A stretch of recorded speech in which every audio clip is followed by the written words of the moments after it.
The sun had just dipped below the horizon, casting a warm orange glow over the quiet suburban neighborhood. The air was thick with the scent of blooming jasmine, and the faint hum of cicadas filled the evening. It was a peaceful night, the kind that made you forget the chaos of the world. But for the small community of Al Medina Mosque, peace was about to be shattered. Amin pulled into the mosque's parking lot, the gravel crunching beneath the tires of his old Toyota Camry. He cut the engine and sat for a moment, gripping the steering wheel as he exhaled deeply. The mosque was more than just a place of worship for him. It was a sanctuary, a second home where he had found solace since he was a boy. Tonight, like every night during Ramadan, he had come to pray, to break his fast with his community, and to find that sense of togetherness that made these evenings so special. As he stepped out of his car, he adjusted his kufi and ran a hand over his neatly trimmed beard. The air felt different tonight, heavier somehow, though he couldn't quite place why. Shaking off the unease, he walked toward the entrance, his fingers already reaching for the door handle. But when he pulled, the door didn't budge. Frowning, Amin tugged again, harder this time. Nothing. His heart skipped a beat. This door had never been locked during Ramadan, not when the mosque was full of people coming together in faith. He muttered under his breath, giving the handle another firm tug. Behind him, a small crowd had begun to gather, families arriving for prayer, elderly men clutching their prayer beads, mothers holding the hands of their children. Confused glances were exchanged, and whispers filled the air. Then, from the shadows near the street lamp, she emerged. Linda. She moved with a self-satisfied confidence, the kind that made Amin's stomach tighten. Tall and rigid, she carried herself like a queen surveying her kingdom. Her blonde bob was perfectly sculpted into place, and a clipboard was clutched in one hand, her manicured nails tapping against it impatiently. She didn't even try to hide the smirk curling at the edges of her lips. "The mosque is closed," she announced, her voice carrying over the murmurs. She placed her hands on her hips and tilted her head slightly, savoring the tension in the air. Temporary HOA order. For a moment, there was silence. Then, a wave of voices broke out, overlapping, confused, angry. "What do you mean, closed?" an older man demanded, stepping forward with his cane. "You can't just shut down a place of worship," a woman protested, pulling her child closer. "Is this a joke?" Amin asked, taking a step toward Linda, his jaw tightening.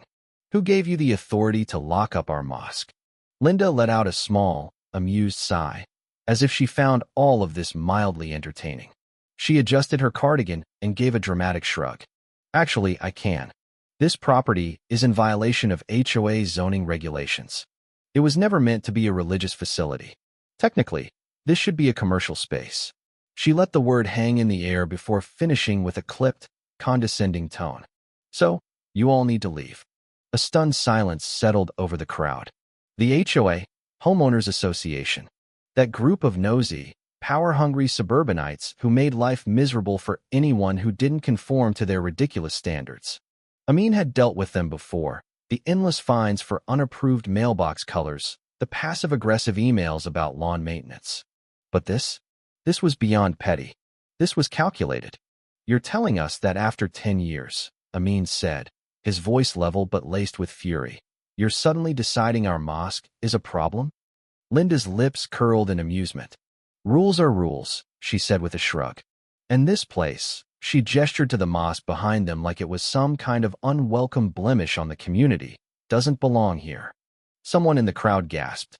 A woman whispered something in Arabic. Amin clenched his fists.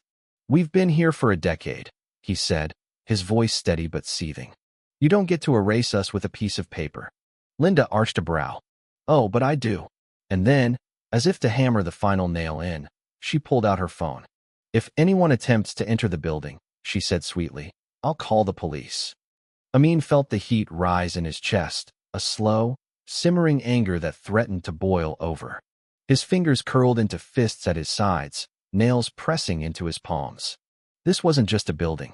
This wasn't just brick and mortar, carpeted floors, or painted walls. This was home, a sanctuary, a place where people found peace, where they connected with something greater than themselves. A place where he had prayed since he was a boy, where his father had stood beside him in the same rows, reciting the same prayers, teaching him the same lessons. And now, because of a petty, power-drunk HOA president, because of a woman who had probably never set foot in a mosque in her life, it was being taken away. His pulse pounded in his ears as he looked around. Families stood frozen in disbelief. Mothers held their children close, whispering reassurances they didn't believe. An old man clutched his prayer beads so tightly his knuckles turned white. A young man near the back, one of the teenagers who always helped set up iftar, had his jaw clenched so tight it looked like his teeth might crack. The weight of it pressed down on all of them, thick and suffocating. "This is illegal," a voice broke through the tense silence, rough but steady. Amin turned and saw Yusuf, his gray beard shifting slightly as he spoke.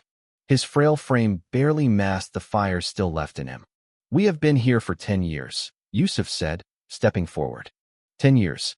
And now, suddenly, you have a problem." Linda smiled, that same smug, artificial smile that made Amin's blood boil. She tilted her head slightly, her blonde bob perfectly in place, her expression oozing satisfaction. "Exactly," she said, enunciating each syllable like she was explaining something to a child. 10 years of illegal land use. The HOA finally decided to do something about it. The crowd rippled with anger. Someone let out an exasperated breath. A woman clutched the sleeve of her husband's jacket. A teenage boy muttered something under his breath. "You don't get to decide where we pray," said a woman in a deep blue hijab, her voice cutting through the rising noise. She had her arms crossed tightly, her eyes blazing with defiance. Linda sighed dramatically and pulled her phone from her pocket, holding it up for everyone to see. "Oh, but I do," she said sweetly. "If anyone tries to enter that building, I'll call the police." A hushed murmur spread through the crowd. Then, voices rose. Amin could hear the growing tension, feel the energy shifting, sharpening. "She can't do this," someone whispered furiously. "This isn't right," another voice said, low and seething. A man's hands were trembling at his sides, not in fear, but in barely contained rage. Another had his arms crossed so tightly against his chest that his nails dug into his forearms. Amin took a step forward. His heart pounded. His muscles tensed. He locked eyes with Linda, his voice steady and cold. "You don't have the right." Linda rolled her eyes like she was tired of the conversation. She waved a dismissive hand in his direction, her expression bored. "Oh, give it a rest," she scoffed. "Just go home." And then, right in front of everyone, she dialed. The wail of sirens cut through the night air, flashing red and blue lights bouncing off the windows of nearby buildings. The crowd shifted uneasily as 2 patrol cars rolled up to the curb, their presence turning a heated argument into something heavier, something charged.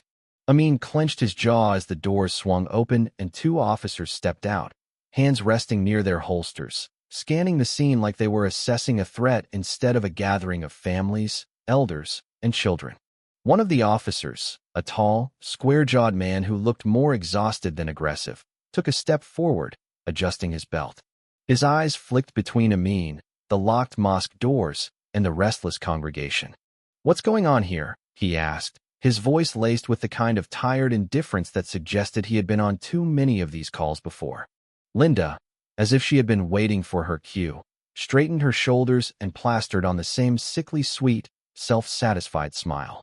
She moved toward the officer with the confidence of someone who had spent her entire life getting exactly what she wanted. "Illegal gathering," she announced, her tone sharp and clipped, like she was filing a report at a PDA meeting. "These people are trespassing." A murmur of anger rippled through the crowd. Amin took a step forward, forcing himself to remain calm. He knew how this worked. He had seen enough situations like this spiral out of control. He met the officer's gaze and kept his voice steady, firm. "This is our mosque," he said. "It's been locked illegally. We have the right to be here." The officer shifted his weight from one foot to the other, looking from Linda to Amin, then back to Linda. His expression faltered for a brief moment, like he wasn't sure which version of events to believe. "Yeah," Linda interjected before he could think too hard about it. "They've been using this building in violation of zoning laws. The HOA has officially shut it down." The crowd grew restless. People exchanged uneasy glances. A woman whispered something in Arabic, her hands gripping the shoulders of the child in front of her. A man rubbed a hand over his face, exhaling sharply. The officer looked back at Amin. "You need to disperse." Silence. Then, from somewhere in the crowd, a voice called out, sharp and angry. "So we're not allowed to pray now?" The officer let out a slow breath, rubbing his temple like he had a headache. "Just go home," he muttered, already sounding done with the situation. Amin felt his pulse hammering against his ribs. His fingers curled into fists. "Or what?" he asked, his voice like steel. The officer didn't answer, but Linda did. She smirked, folding her arms across her chest, victorious. And that was it. People began to turn away, their heads down, their shoulders tense. A man murmured prayers under his breath, right there on the sidewalk. An elderly woman clutched her cane tightly as she whispered something to herself. A teenager wiped at his eyes angrily before stuffing his hands into his pockets and walking off. Mothers took the hands of their children, leading them away without a word. The hope, the energy that had filled the space just minutes ago, had drained out completely. The officers didn't move to arrest anyone. They didn't yell. They just stood there, silent and unmoving, watching as a place of worship was stripped from the very people it was meant to serve. Amin stayed where he was, his feet planted firmly on the pavement, his eyes locked on the officers, on Linda, on the locked doors of the mosque. The anger inside him didn't burn. It didn't explode. It settled, hardened into something unshakable. This wasn't over. Amin barely slept that night. He lay in bed, staring at the ceiling, replaying every moment of what had happened. The locked doors, the police standing idly by, the look of quiet defeat on the faces of his neighbors as they walked away from their own place of worship. And, of course, Linda, smirking, victorious, reveling in her small, pathetic power trip. His jaw tightened just thinking about it. By the time the sun rose, he was already up, sipping a bitter cup of coffee, his mind racing. There had to be a way to fight this. There had to be a way to undo what she had done. And then, like a flash of lightning, it hit him. Legal action. The HOA wasn't the law. They didn't have real authority, not the kind that could shut down a religious institution overnight. He needed someone who actually understood the law. So, that morning, Amin found himself in a small office, sitting across from a man in a crisp navy suit with tired eyes and a sharp mind, attorney David Monroe. David skimmed through the stack of documents Amin had handed him, occasionally nodding, occasionally frowning. He was silent for a long moment before finally speaking. "They don't have the authority to do this," he said, tapping his pen against the papers. "The HOA can regulate minor things, fences, paint colors, lawn maintenance. But shutting down a religious building? That requires an official court order." Amin leaned forward. "Linda claims she has an order from the HOA." David snorted, shaking his head. "The HOA is not the government. Their rules don't override constitutional rights. They overstepped, and they did it in a way that won't hold up legally." Amin exhaled, a flicker of relief breaking through the frustration. "So what can we do?" David leaned back in his chair, steepling his fingers. "We hit back hard. We draft a legal challenge. We involve the city. And we let them know they just walked into a lawsuit." Amin nodded. That was exactly what he needed to hear. The next day, Amin returned to the mosque. This time, he wasn't coming empty-handed. He held a thick folder of legal documents in one hand, his phone in the other. The moment he stepped out of his car, he saw them, his community, gathered once again, waiting, hoping. Some looked tired, others angry, but they were here. They weren't backing down. Linda was there too, of course, standing near the entrance, her arms crossed, exuding the same smug energy as before. But when she saw Amin striding toward her with purpose, her expression flickered, just for a second. "This is illegal," Amin's voice rang out, strong and steady, as he lifted the stack of papers. "You overstepped your authority. The HOA does not have the right to shut down a religious institution." Linda's lips pursed as she stepped forward, her heels clicking against the pavement. "Let me see that," she snapped, snatching the papers from his hand. She flipped through them quickly, her eyes darting across the text, scanning for something. Anything that would let her hold on to her false sense of control. But with every second that passed, the tension in her jaw grew tighter. "This doesn't change anything," she said finally, though there was less confidence in her voice now. "Oh, it changes everything," a voice called from the crowd. Heads turned. David Monroe stepped forward, phone in hand, his suit perfectly pressed, his presence commanding. "I've just sent copies of these documents to the local police department and the mayor's office," he said smoothly, pocketing his phone. "They're going to love hearing about this." Linda paled. By the time the sun dipped below the horizon, the parking lot in front of the mosque was no longer just filled with frustrated residents and hopeful worshippers. It was now crawling with city officials, legal representatives, and members of the local government. Their presence turned what had once been an HOA power play into something far bigger. A black sedan pulled up near the entrance, and a man in a sharp gray suit stepped out, flanked by two aides carrying thick binders. He adjusted his glasses, surveying the scene with the kind of quiet authority that made people instinctively straighten their backs. He wasn't here for a friendly neighborhood dispute. He was here because the city had been pulled into something it could no longer ignore. Linda stood near the doors of the mosque, arms crossed, her face twisted in a mixture of irritation and barely concealed nerves. The usual smugness was gone, replaced with something more defensive, something uneasy.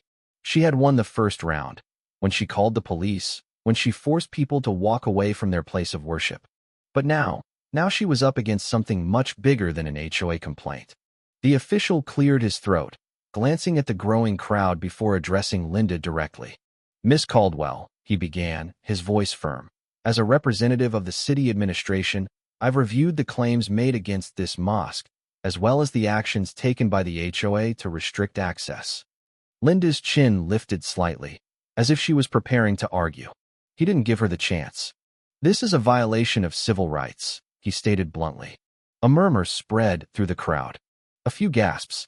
Someone let out a low chuckle of disbelief, like they couldn't believe it had taken this long for someone in power to say what they all knew was true. Linda's arms tightened around her chest. "That's not. You do not have the authority," the official continued, his voice cutting through her protest. "An HOA does not possess legal standing to shut down a place of worship. Your actions here are in direct violation of federal protections on religious freedom." Amin watched as Linda's grip on her own elbows tightened, her nails digging into her sleeves. She looked like a caged animal, searching for an escape route. But zoning regulations," she started, her voice thinner now, wobbling just slightly. The official didn't even let her finish. "Your zoning claims hold no legal weight in this matter," he stated bluntly. A beat of silence. Then, from somewhere in the crowd, a single clap. And then another. And then, like a dam breaking, a full wave of applause. People cheered. Some raised their hands in relief, in triumph. A woman wiped at her eyes. A young man in a hoodie shook his friend's shoulder, whispering something excitedly. It wasn't just about reopening the doors. It was about reclaiming what had been taken from them. The energy of the moment was electric, charged with something deeper than just legalities. This was justice, and it had been a long time coming. Linda's face was pale now, her mouth slightly open, as if she still had an argument left in her, but couldn't quite find it. And then the official spoke again. "There's one more thing." The noise quieted. Amin saw Linda's throat bob as she swallowed hard. "Because your actions directly interfered with the practice of religious services, there may be grounds for criminal charges." The color drained from Linda's face. "Charges?" she echoed, her voice an octave higher, a desperate laugh slipping out, as if she still thought this might be some kind of misunderstanding. But no one was laughing with her. And this wasn't over yet. The acrid stench of smoke still lingered in the air long after the flames had been extinguished. Even in the dim glow of the streetlights, the damage was clear. Blackened scorch marks spread across the wooden doors of the mosque, the edges still smoldering, the heat having warped the frame. The fire hadn't spread far, thanks to the quick response of the fire department, but that didn't matter. It wasn't just about the damage. It was about the message. Amin stood among the crowd of shaken worshippers who had gathered outside, watching as firefighters packed up their hoses, their faces grim. The night air was thick with something heavier than smoke: rage, fear, exhaustion. And then someone saw it, a single piece of paper, half-crumpled, pinned to what was left of the door. The words scrawled across it in thick black ink were blunt, deliberate, meant to cut straight to the bone. "You are not welcome here." A collective breath of disbelief passed through the group. Someone swore under their breath. Someone else muttered a quiet prayer. Amin felt his fingers twitch at his sides, his whole body wound tight with barely contained fury. This wasn't just vandalism. This was a warning. And this time, the police weren't going to show up just to tell them to disperse. This time, the sirens didn't come alone. This time, SWAT arrived. The black armored vehicles pulled onto the street with a quiet authority, their blue and red lights slicing through the darkness. Officers in tactical gear moved quickly, establishing a perimeter, their weapons not drawn but present, a silent promise that this was being taken seriously. This wasn't just some neighborhood dispute anymore. This was a hate crime. Detectives arrived in unmarked cars, stepping out with their badges already in hand. Officers moved through the crowd, taking statements, their radios crackling with updates. A police drone hovered overhead, scanning the area. This wasn't a typical response. This wasn't for show. They were hunting someone. And it didn't take long to find a suspect. It started with the security cameras. One of the officers was reviewing footage from a nearby business when he suddenly gestured to his partner, the screen glowing in the dark. Within minutes, a name was passed around. Someone recognized him. And the moment Amin heard it, his stomach twisted with a sick sense of inevitability. The suspect was a man named Jason Miller, a known racist, a man with a history of making thinly veiled threats against the mosque. A friend of Linda. The arrest was swift. SWAT officers moved with precision, closing in on a small house just a few blocks away. Amin and the others could only watch from a distance as they brought him out in handcuffs. Jason's face was flushed with rage, his mouth running even as they pushed him toward the squad car. "This is bullshit," he snarled, twisting in their grip. "I didn't do a damn thing." No one believed him. Not the cops. Not the neighborhood. And definitely not Amin. As Jason was shoved into the back of the police car, his shouts muffled by the slamming door, Amin exhaled slowly. The anger, the exhaustion, the disbelief, it was all still there. But underneath it, there was something else. Something that felt a hell of a lot like justice. The courtroom was packed to capacity, the weight of the moment pressing down on everyone inside. Every seat was filled with members of the community, reporters, and even city officials who had come to witness what was, at its core, not just a trial about one woman's abuse of power, but a defining moment for the entire town. The air was thick with anticipation, humming with the kind of tension that only builds after months of fighting for something that should have never been taken away in the first place. At the defendant's table, Linda Caldwell sat stiff-backed, her manicured hands gripping the edge of the table as if holding on for dear life.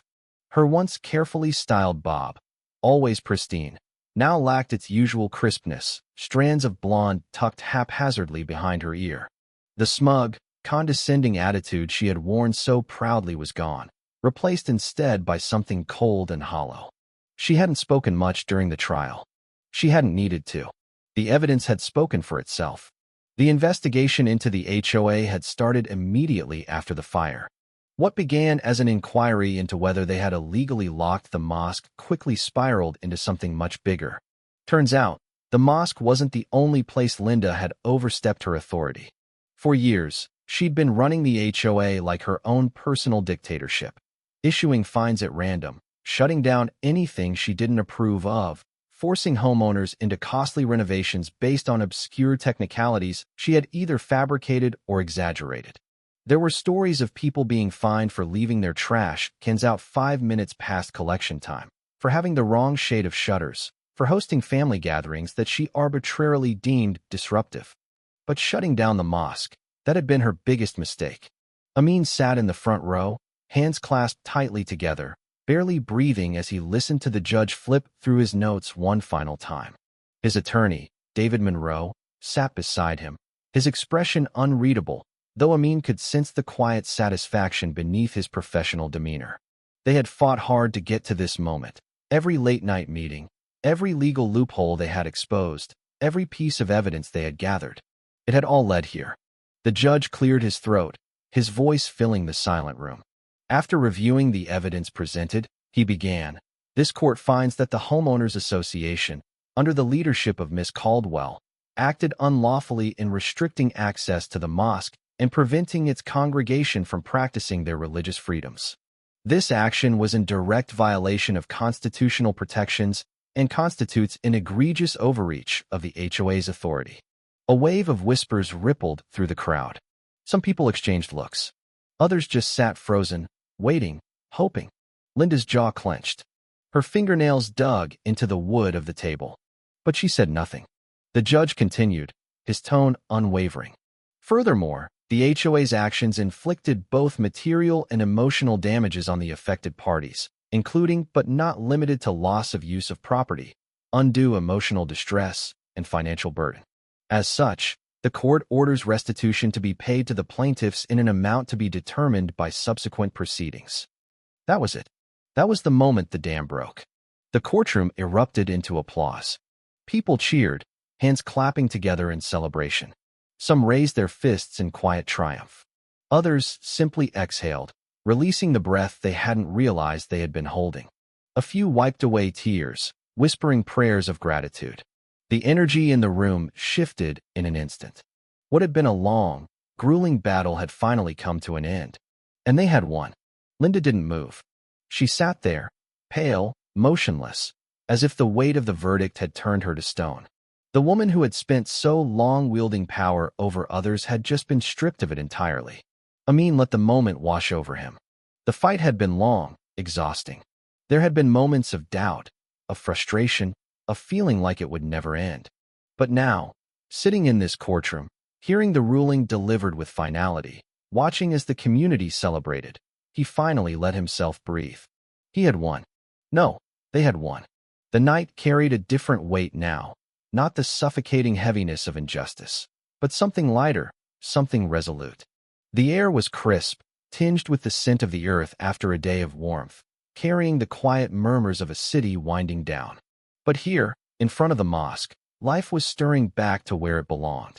The doors, once a symbol of exclusion, of control, of someone else's authority, stood open wide and welcoming. The golden glow from inside spilled out onto the pavement, illuminating the faces of those who had gathered. People moved toward the entrance in steady waves, some quickly, eager to step back inside, others slower, almost hesitant, as if unsure whether they could trust this moment to be real. An elderly man was the first to cross the threshold. His steps were unhurried, deliberate. His hand reached out, trembling fingers brushing against the wooden frame of the door, tracing its familiar patterns. His lips moved in silent prayer, his eyes glistening under the warm light. A woman beside him clutched the hand of a young girl, her daughter, maybe, or her granddaughter. She bent slightly, whispering something soft, reassuring. The child's small hand squeezed hers back before they both stepped forward, past the place where, just days ago, they had been told they didn't belong. More people followed. Some paused at the doorway, placing their palms against the entrance for just a moment, as if reclaiming something that had almost been lost. Others entered with quiet determination, their heads high, their movements filled with an unspoken defiance. There was no anger left here, no residual bitterness, only relief, only victory. Inside, the air was thick with something intangible, more than just warmth, more than just the familiar scent of incense and old books. It was presence. It was unity. It was the quiet, unshakable knowledge that no one, not Linda, not the HOA, not even the threat of fire, could strip them of what was theirs.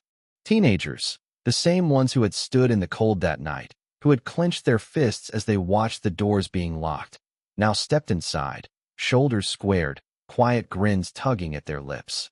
They didn't speak, but they didn't need to. Their presence alone was enough. The hum of voices rose and fell like an ocean tide. Some spoke in soft, hurried tones, catching up on lost time, recounting the chaos of the past week, whispering words of relief. Others simply stood in silence, their hands folded in prayer, their heads bowed. A man knelt in the farthest corner, pressing his forehead to the carpet, his shoulders shaking slightly. A woman dabbed at her eyes before pressing a kiss to the head of her child, running a hand down his back in soothing strokes. This was what they had fought for. Amin stood just outside the entrance, watching, his chest rising and falling in measured breaths. He could hear the sounds of prayer mixing with quiet laughter, the shuffling of feet on the carpet, the distant sound of the call to prayer playing softly from someone's phone.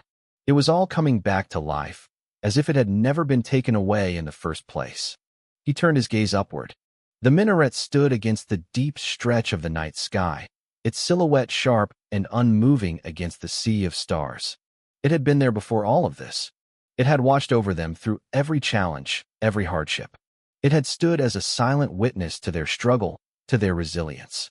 And now, it stood as a symbol of their triumph. A slow breath filled his lungs. They had won. But this wasn't just his victory. It belonged to the woman who had stood her ground that night, refusing to be told where she could and couldn't pray. It belonged to Yusuf, whose voice had cracked with age but had carried the weight of generations when he declared their right to be here. It belonged to the mother who had held her children close as police told them to disperse. It belonged to every single person who had refused to bow their heads in defeat. This was their victory. This was their home. And nothing, no law, no order, no single person's misguided hatred, could ever take it away again. Thank you for taking the time to listen to today's story on Store of Good Stories. If this story touched your heart or made you think, don't forget to hit like and share the video to spread this positive message to more people. And if this is your first time here, make sure to subscribe and turn on the notification bell so you won't miss any of the meaningful stories we share every week. Your support is the biggest motivation for Store of Good Stories to keep bringing heartfelt and valuable stories to you. See you in the next video.